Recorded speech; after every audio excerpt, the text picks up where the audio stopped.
a speaker on one of the most important issues of the day, the First Amendment. His organization, the First Amendment Foundation, protects all Floridians' rights to freely express themselves and to access information, regardless of political party. More plainly, their mission is to ensure that we can speak freely, hear the views that interest us, and know what our government does in our name. Florida has a laudable history in this area. It enacted the first version of public records law in 1909. They repealed it in 1950s for some reason, and returned in 1967 as the Sunshine Law.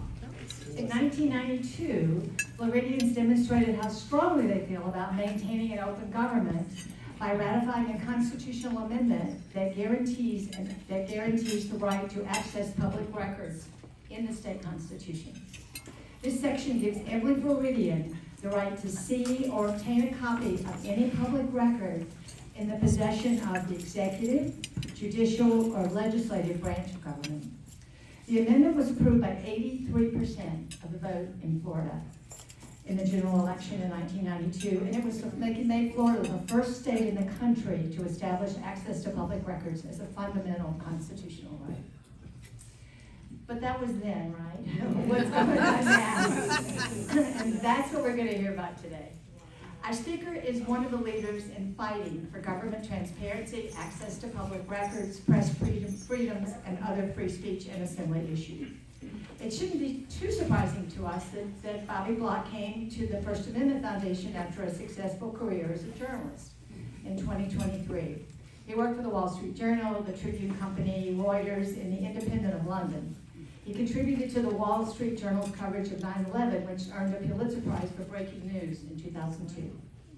Since he's joined the First Amendment Foundation, they have created a First Amendment Law and Journalism Laboratory at UF, which is going to start next semester, and they've defeated attempts 3 years running to lower the bar of defamation law to make it easier for politicians and their wealthy friends to sue their critics. The foundation is defending Tim Burke and David Decker. They're two journalists who were arrested and charged for doing their jobs. They have legislation that's going to be introduced in the House and Senate this session to reform Florida's languishing public records laws. When I asked him what was the most rewarding part of his job, he said the people he gets to work with and whose rights he gets to defend. But then he also said making a difference and standing up for what is right. These are goals for us all. Let us welcome Bobby Block, Executive Director of the First Amendment Foundation.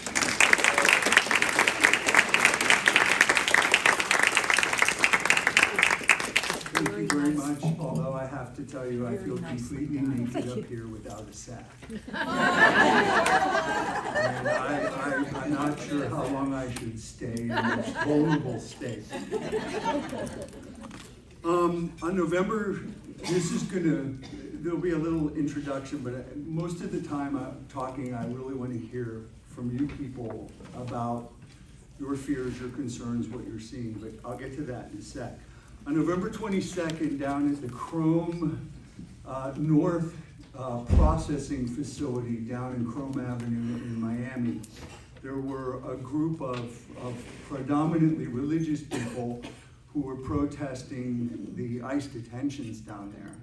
And there was a young photojournalist, freelance primarily, working for 3 different groups, photographing the whole thing. He's been doing this.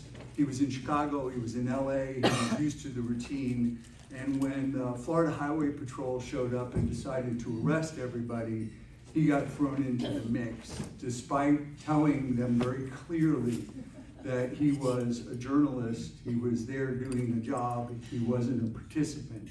Nevertheless, 20 hours in zip ties till his hands went numb, his gear was broken, his car was searched. And even though they kept him separate from all the protesters, they ended up charging him as a participant as well. He had 4 charges, including resisting without violence, trespassing, and illegal protesting, which was really interesting. we immediately, one of my predecessors used to call them stink eye letters. I consider them more, oh, hell no you don't letters. And we zipped off one of those, and we built a very, very quick coalition which ended up pulling together 30 groups in the free speech, press freedom, and civil rights groups to protest. And that happened on the 22nd. We started writing a week later. Yesterday afternoon at 5 o'clock, we got a note from the Miami-Dade Sheriff's Office that, thank you for bringing this to our attention, the charges have been dropped. So, if you don't think grassroots action can't work, it's a matter about how well you write those, oh no, hell no, you don't letters, and how many friends you can put together. But it does occasionally work. We were also very smart in that we had the biggest challenge was to find a lawyer willing to represent them, and in the end, Dan Gelber, if you guys remember, used to be it was his firm that stepped up and said, we'll do this. And when the long-standing state attorney down there, Catherine Fernandez-Rundell, when faced with a very well-connected political defense attorney, I think she saw the writing on the wall, and she knew that more letters were coming. But that's just one thing. The First Amendment Foundation was founded more than 40 years ago. It was really a creature created by newspapers. It was funded by newspapers and created by newspapers with the real aim to protect the newly empowered and invigorated sunshine and public records laws. And that was its main function. Now let me ask everyone a question, the first of a lot of questions I'm going to ask. But how many of you guys have ever filed a public record? Okay. For those of you who have not, I encourage you to unleash your curiosity. Okay? I think everybody needs to see what a joyful experience this is. Smooth, easy, just like kind of sleeping on sandpaper and then rubbing yourself with alcohol. But I am serious. If you've never written a public records request, do. And I'm telling you, do stuff that matters to you. What's your water quality where you live? How much PFAS, those forever chemicals, are in the water? What the fuck is going on in that corner over there? What are the plans for that? Ask, okay? Right? You have a constitutional right to know these things. Use it. The more you use it, the more you realize, number one, how empowering it is in theory, and what the problems are, the more it should basically inspire you and outrage you, and that's how we make the system work. Right now we've got our legislation, we wrote it. I never thought in my life I'd ever write fucking law, but there we go, we're writing legislation, and it's now in both, it's in the Senate and the House. It's bipartisan. Interestingly enough, the champion in the House is none other than Alex Andrade, who for 3 years running was probably the biggest nemesis we had because he was trying to change defamation laws in the state. And then he was put in charge of investigating the involvement of the governor's office in Hope, Florida. And when he found out that he was asking for public records and he couldn't get them, and he realized, if I, as a duly empowered legislative investigator, can't get them, what hope is for everybody else? Unleash your curiosity, okay? You have to, okay? Once upon a time, we have a hotline that operates 24/7. Just means it's an answering machine. Once upon a time, well, long before I came along, it was like 80-90% journalists and lawyers. Then when I started, it was about 20-25% journalists. Today, 95% of our calls are just from citizens. People who are concerned about what's going on in their communities. A lot of it's school board related, which is of course the front line in culture wars today. And there is an overarching truth that they've reached, and that is the default setting for state agencies, whether it's the highest in the land or your soil and water management board, is to ignore you. Yeah. Delay, deny, and ignore. Because if you don't get your record, right now your only hope is to sue. And most people don't have the money to sue. And there are a few organizations in a few places, including us, that sometimes do. But I can tell you that it's really, really hard in today's world to be an organization like us, which is nonpartisan in a hyper-partisan world. Because people think somehow you're like, you can't choose sides or you don't know where you're standing, but the fact of the matter is, all the things that we are dealing with, doesn't matter if you're Democrat or Republican, doesn't matter if you're liberal or conservative, you are entitled to your ability to express yourself, and you are entitled to your rights to know. And some people can't wrap their minds around it. The First Amendment is a weird thing. Someone asked, how's it going? And it goes like this, okay? Most people's attitudes about the First Amendment are, I want to say what I want to say. I want to hear what I want to hear. I'm not so concerned about what you want to say. As a matter of fact, you can shut up, okay? Because it's about what I want to say in here. And that's everybody. That's not, cancel culture is not a monopoly that belongs to any political stripe. Everybody's immediate instinct in the world in which we live right now is to try to basically silence the things that they don't like to hear.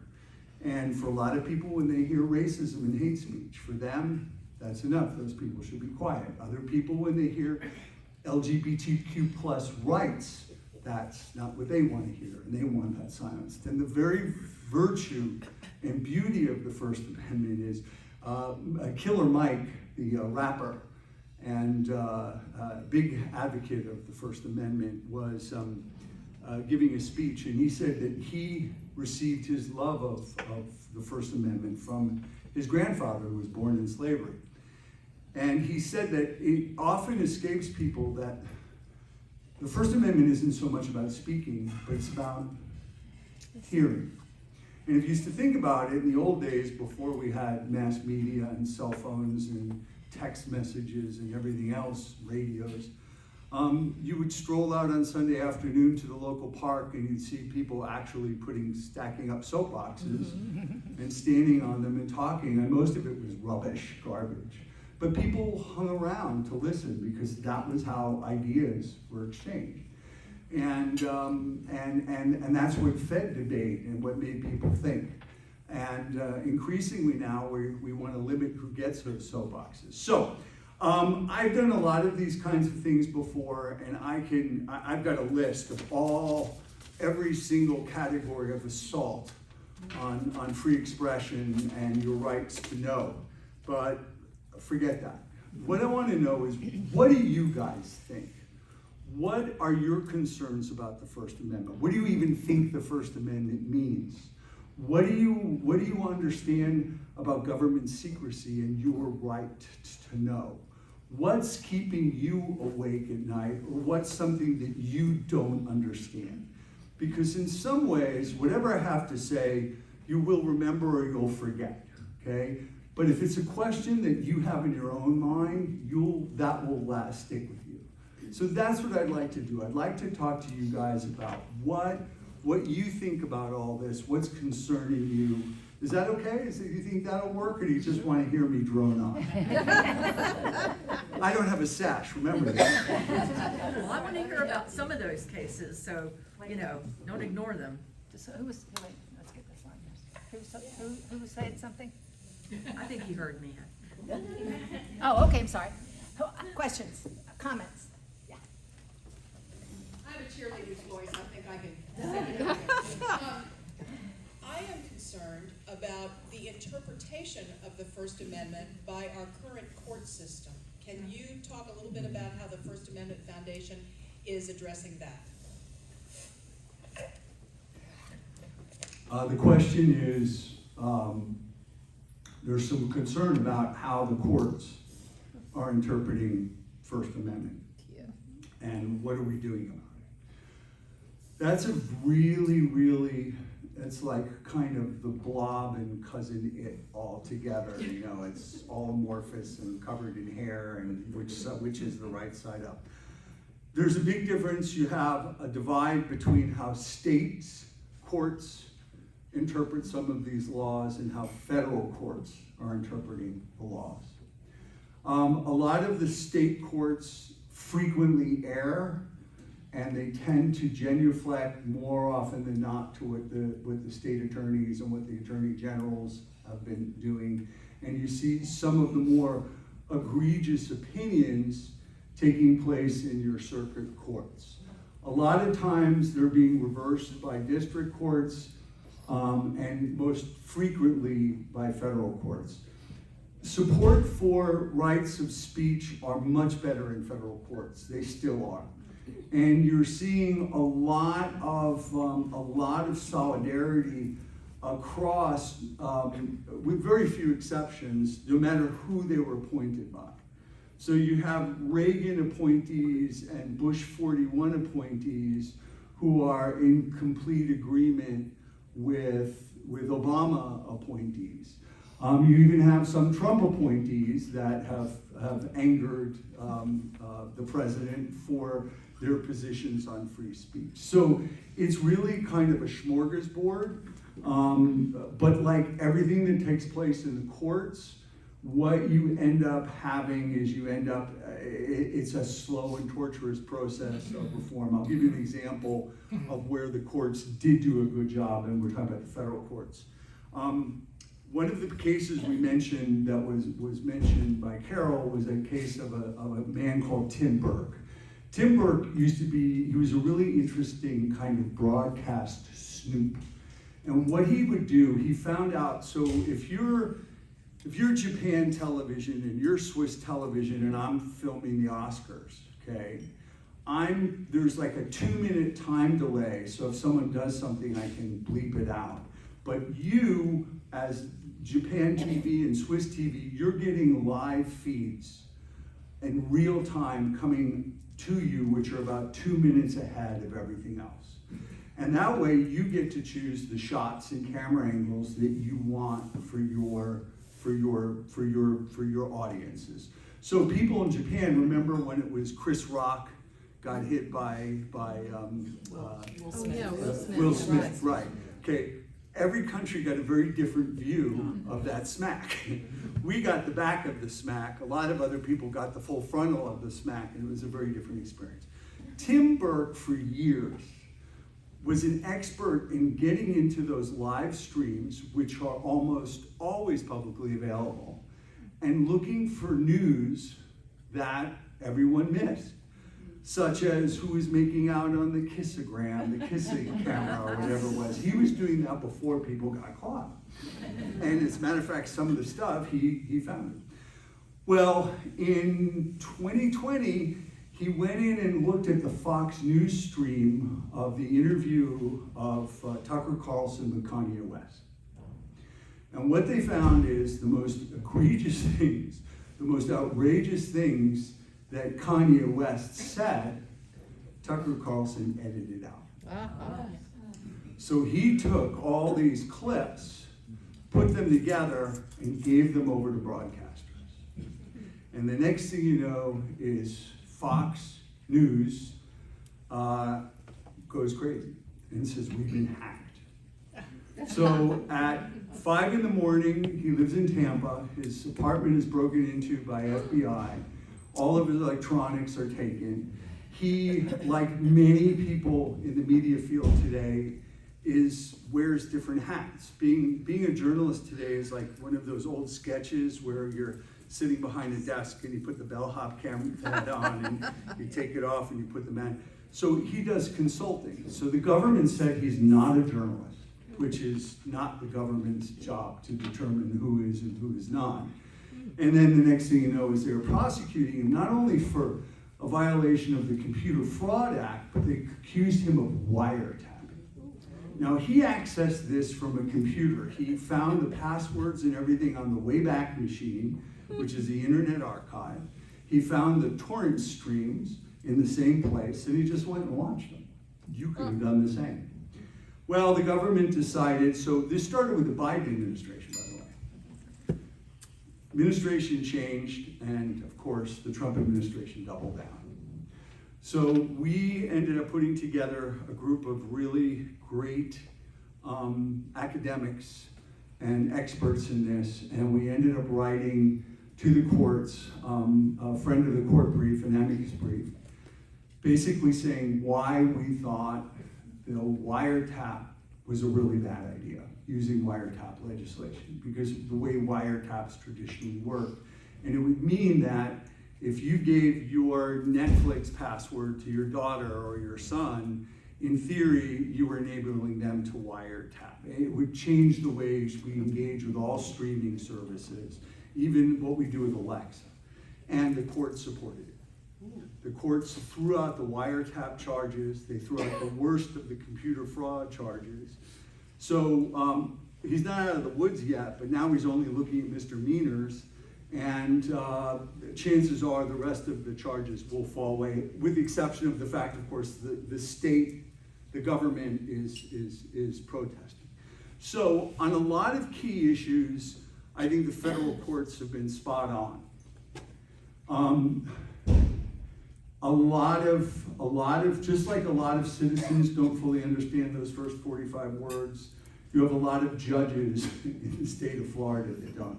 We had to go in, there is a case where I live down in Brevard County where they're suing over public records.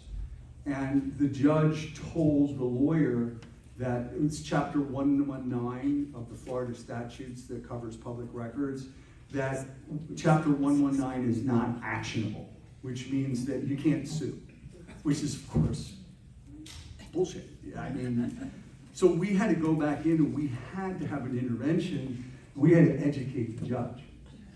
So the judge came, so that the lawyer could go back and reintroduce the lawsuit, because the lawsuit was thrown out. So part of it's ignorance. Sometimes it's a willful ignorance, and sometimes it's generally, they just have no real understanding of it. So, and the governor has been very good at exploiting some of these subtleties, but you see in all the cases, in the book bans in Escambia, that got the crap kicked out of it in court. There are cases in the Middle District where people, right now we're starting to see the first cases of people who put social media posts on, who were then sanctioned, disciplined, and fired. Usually in high schools is where it's worst, but we have a few college cases, University of North Florida, FIU, and FAU right now are where it's taking place. And I think those cases are going to land in the direction that they need to be reinstated, as they were, by the way, during the pandemic, when you had conservative teachers talking about LGBTQ things in ways that upset people. They got fired, and they were later reinstated because they were expressing their own opinion in their own time on their own social media platforms. Having said that, as we were talking about over here, what you can never forget is, just because you may be speaking, your speech may be protected, doesn't mean there are no consequences for opening your mouth.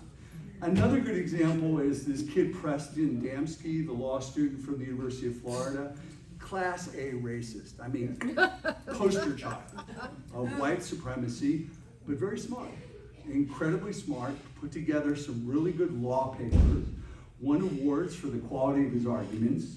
Regrettably, we had newspapers and liberals in the state saying, fire the dean, fire the teacher who gave him the award, expel him, and we're screaming like, is this really what you want? You really want to ask the state to punish people for speech you don't like? Do you not see how that could come around back on you and bite you in the ass, especially if you're not wearing a sash?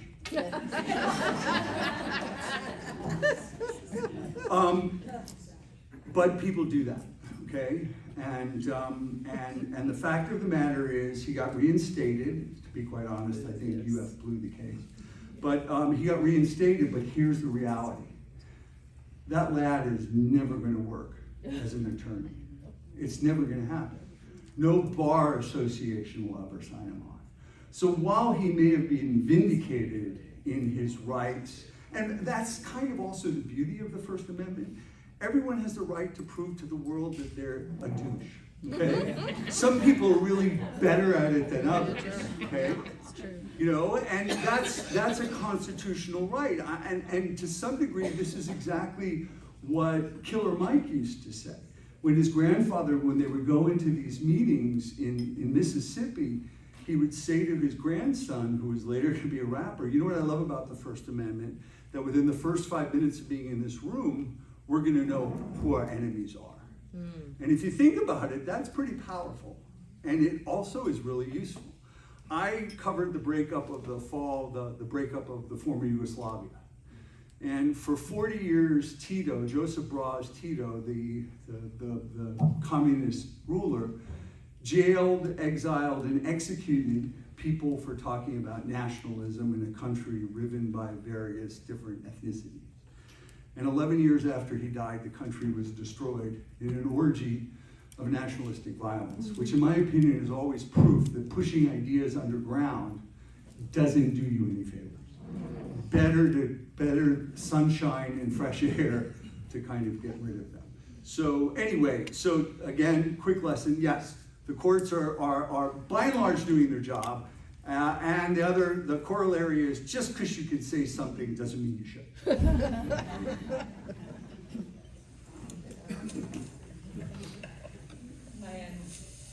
Hi, can you hear me? I'm enjoying your remarks. You're talking about the public interest, public records requests. And in the state of Florida, under Rick Scott, under Governor Scott, there was an era of deregulation in the environmental world that affected the Florida Department of Environmental Protection. And one way, in my opinion, and this is what keeps me up a little bit at night, yes I am, is that they changed their records retention policy, and that is not an agency action that's challengeable. And so when you change that records retention policy, land records that sometimes go back to the time of statehood in order to determine rights of ownership got destroyed if they were older than 10 years. An entire warehouse of records, boxes and boxes, and instead of digitizing them and putting them, into the permanent record, they got destroyed because they changed the records retention policy.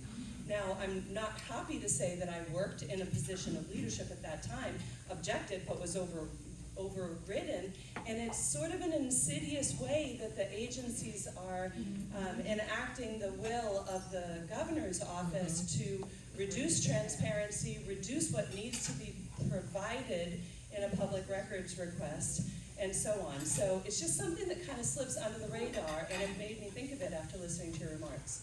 Yes, thank you very much. Did everyone hear that? Should I repeat it? It's about record retention policies for, right. So here's the reality, and it's kind of what we're dealing with now. Our records laws, our public records, and most of our sunshine laws were all written before this thing called the digital age, okay? Where the whole point of our public records law was meant on the idea of inspection. That you could go in, you didn't have to say who you are, you didn't have to give any identity, nothing. You would walk in and you go, I'd like to see the zoning plans for that lot over there. And unless there was an exemption, and I'll get to that in a second, there was no reason why you couldn't do it. Then all of a sudden stuff started being electronic. And now it wasn't necessarily in a large book volume with all the rest of the information. It was data, and it was kept in systems, and the systems had other data in there. And all of a sudden, some of it was sensitive. It had social security numbers, or it had the addresses, or the exact badge number of someone involved. And then all of a sudden, people started getting weird about the information. You couldn't inspect it anymore. Now you had to ask for it, and it had to be digitally copied. And then the question was, well, why don't we cherry pick the information, okay? and we'll put it in a PDF format instead of the original format it's on, which turns out that that's not allowed either. It's supposed to be shown to you in the original format, but you have to police this. So, and all of a sudden the notion of everyone has a Facebook page. Your local county has a Facebook page. And their Facebook page has the sheriff. And someone says on the comments, "You're a crook." And he decides to deal with this by making that comment go away, so as if it never existed. Is that illegal? Well, under retention policies, as long as he keeps the original message that someone said, "I'd like to see the negative response you get," then he would issue it. But he's not showing it, so it's sleight of hand. And then they add questions and new issues to it, like, well, how long do we need to keep it for? And then all of a sudden you have to have every state agency, whether it's the FDLE or FDOT, or if it's your local water and soil board, they are supposed to have somewhere on their website what their data retention policies are. Unleash your curiosity, take a look. You will find most of them do not. Okay? Then they'll find it easy, again, my beautiful Brevard County.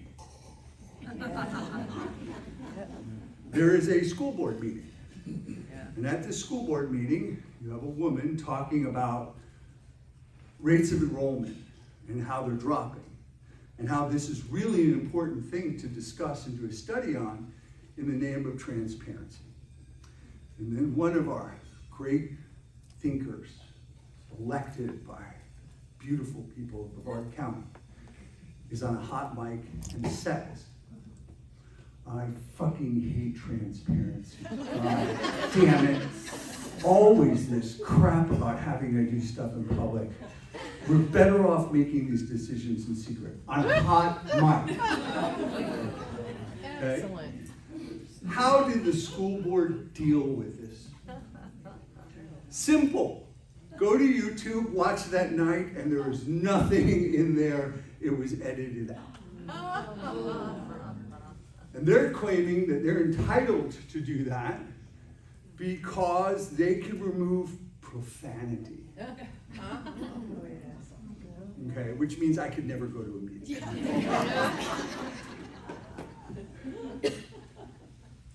We're fighting this now.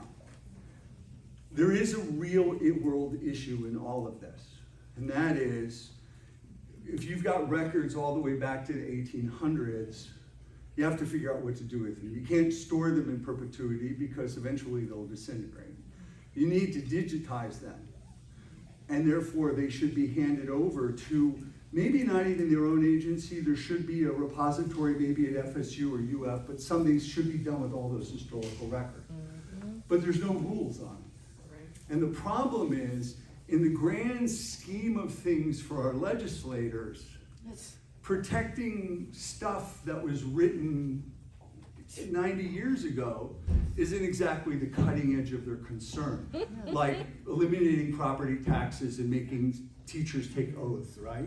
Which is really crucial issues for us. But that's not. So it is a real problem. It is one that we're dealing with. But let's get to the exemption aspect because it all ties in a way.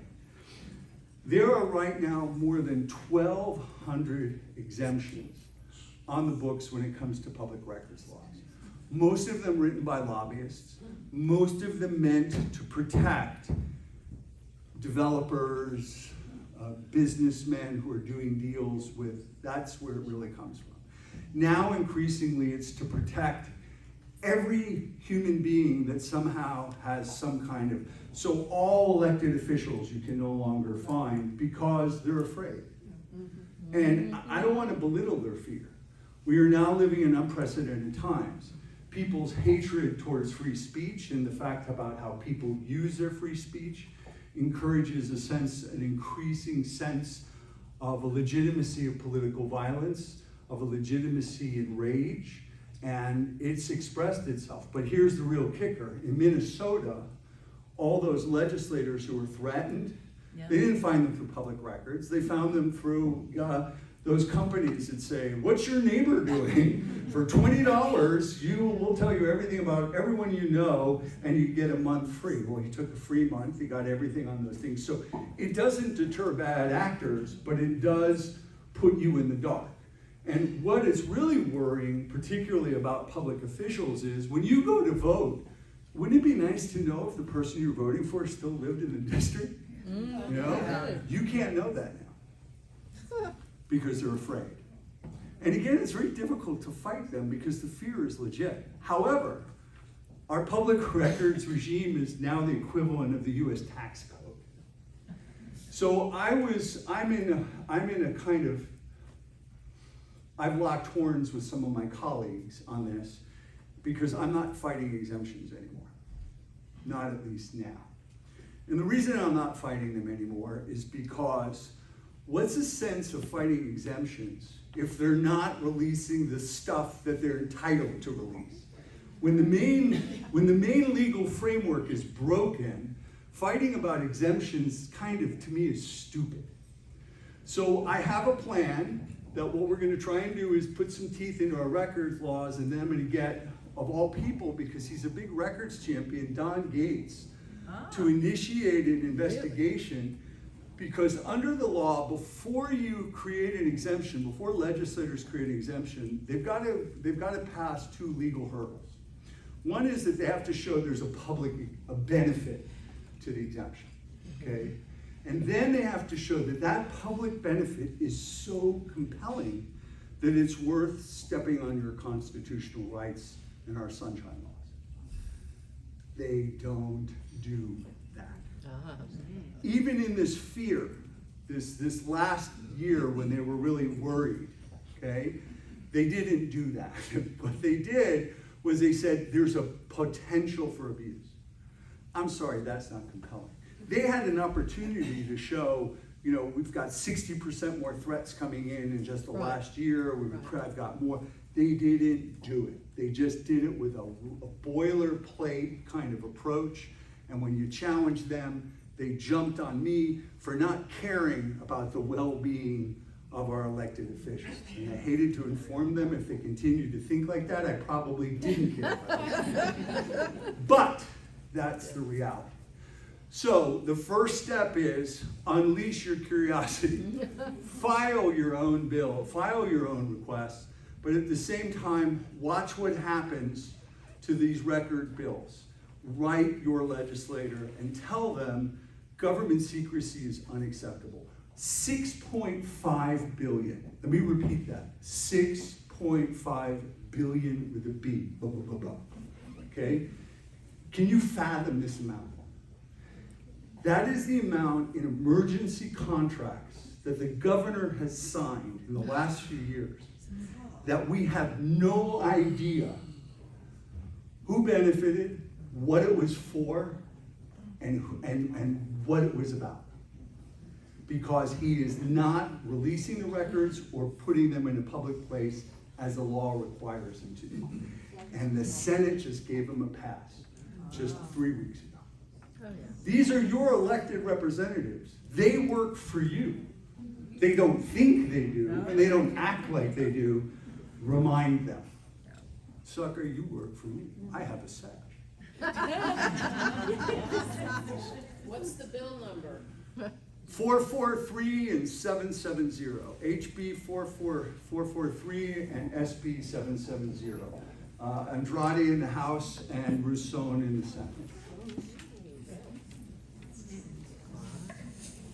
Awesome. This is really fascinating. Simple, maybe not so simple question. Should speech created by generative artificial intelligence be covered by the First Amendment? The question is, if your AI robot starts talking, should it be protected? The answer is, Well, I think it's deeper than that, because in some ways, we're talking about the candle industry's policies after Edison created the light, right? Like, it's going fast. Like, we need to get this that's right really now. true. And here's something really interesting. I'm getting phone calls. I've gotten 3 in the past 2 months. And interesting where they're coming from is PR companies and advertising companies, and it goes like this. I have a client, his business is being badmouthed by an AI bot on Yelp or on social media, who do we sue? And it raises a really good question. Does a robot have a right to a voice, or is it the person who designed it that's responsible? And the answer to that, this is still in flow. As a matter of fact, on February 25th, at the FSU Law School, we're having a symposium and a fundraiser, which I'll get to in a second, which is basically about AI and the future and the First Amendment. And the answer to these questions, part of the problem is we're not really clear what AI is going to be. So you're trying to like hit a moving target with a dart. You don't even know if the dart is barbed or not. And so we're trying to figure that out. The general thinking is you're still protected by defamation law, but it becomes difficult if Yelp says we're just a platform. We're not responsible for content. Then who wrote that robot? In deep fakes with photos and videos, they are finding ways to deal with this. They haven't done this with text yet. And the other thing is we are probably way, way further away from AGI and the real crushing concerns than Sam Bankman and others would have us believe. But it's still an issue that we've got to get, and we're wrestling with it. I'd like to say I have the answers. I have no answers. But even on this is something that there are people who are way, way smarter than I that are still scratching their head on this. If you're really interested, there's a new paper by Larissa Lidsky and Jane Bambauer from the University of Florida that they wrote on this. And it's probably the best paper out there to date. So I think it's available through the website at the University of Florida. Awesome. Thank you. Hi, I'm incredibly curious about the pile of papers you brought. That's going to keep me up at night tonight. Is there any examples on there that is particularly like? Here's where you're being assaulted. Escalating book bans. Bet you guys didn't know that. Right? Yeah. And it's not just schools, but it's main libraries and prisons as well. Criminalization of journalism. We talked a little bit about that. Violations of sunshine and restrictions on public records, check that box. Legal challenges to free expression. Good one, Lee County recently. Woman got up, there was the announcement on the formal notification about the meeting. They attached the legislative packet. She gets up during public comment. It was about animal shelters, which a lot of people is something that is a nonpartisan issue that people care about. She started to speak. The guy said, I want to limit it only to a date. She said, well, it's in the packet. I want to talk about it. And the response was, they brought deputies up who literally manhandled her and took her away. That's illegal. We wrote letters threatening, we're looking for a lawyer to sue. Not an easy thing to do, but they're unrepentant. So that's what's happening as well. HALO law, do you guys know about that one?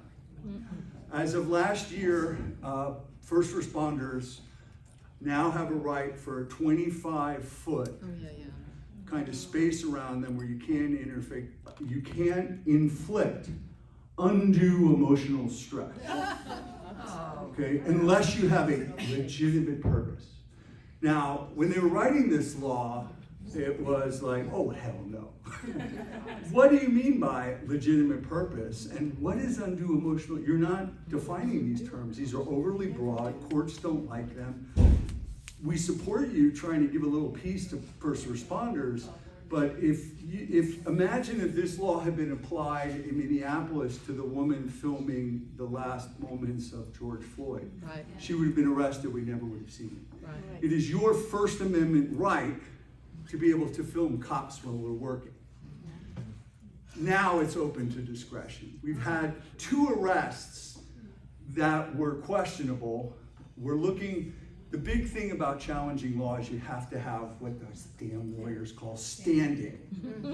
You have to show that this isn't just theoretically irritating to you, you've been harmed by it. And if someone who has been harmed doesn't want to sue because they're indigent or they don't want to make a mess, then no one has standing. But this has a chilling effect on what people will do increasingly, as we're not Chicago or LA here, but as we can see, we're going to get ICE protests here as well, so we're going to see more of that. What else do we have? Restrictions on Capitol events. I don't know if you know this, but if you want to have an event at the Capitol, you have to demonstrate that you share the views of the state. What? You align with the mission of the state, and you need a sponsor or you can't get access. That's not allowed.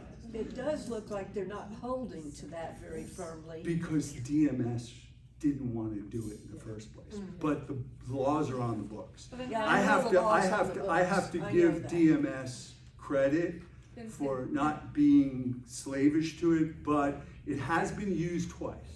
The bigger problem is, remember when the women that did the reproductive thing and they went to the Capitol and Nikki Fried got walked away with this kind of wry smile on her face because that's what she wanted? I do remember that. They didn't even apply because we wanted to use that. That was a case of standing, we thought. They never even applied to go to the Capitol because they figured they'd be rejected. That's why it's dangerous. Because that's exactly what it did. It chilled. It had the chilling. Then how did they get the No Kings demonstrations there? That's what we need. DMS They're not upholding the law. wasn't holding it. They're not upholding the law. Isn't it a free speech zone on the grounds that you don't have to have? Yeah, I would think so, yes. But according to the rules, you're not allowed to. But like we said, luckily DMS isn't pushing it. So Hope Florida, transparency issues and lies around that. We are familiar with that. And efforts to rewrite defamation laws. These are just a handful of examples of the onslaught to your rights that are constitutional both in Florida and at a national level. We're out of time.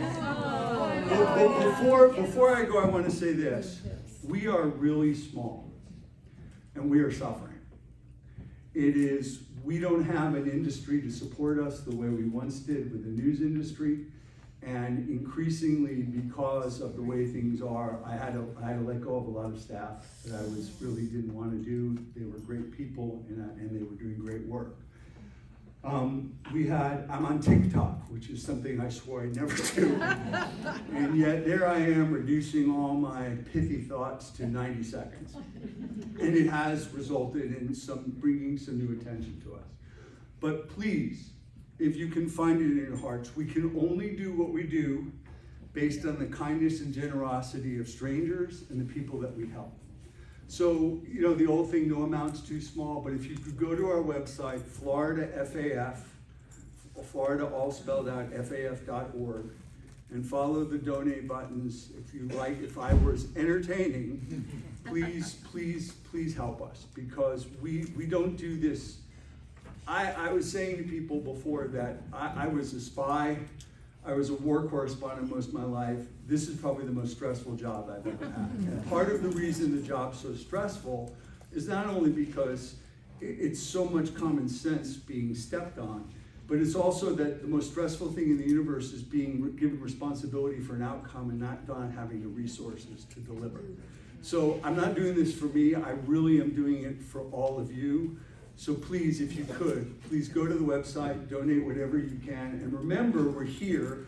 File record requests, and I'm always responsive to any message, email, or I'll give you my phone number if you want it. And thank you very much for having me.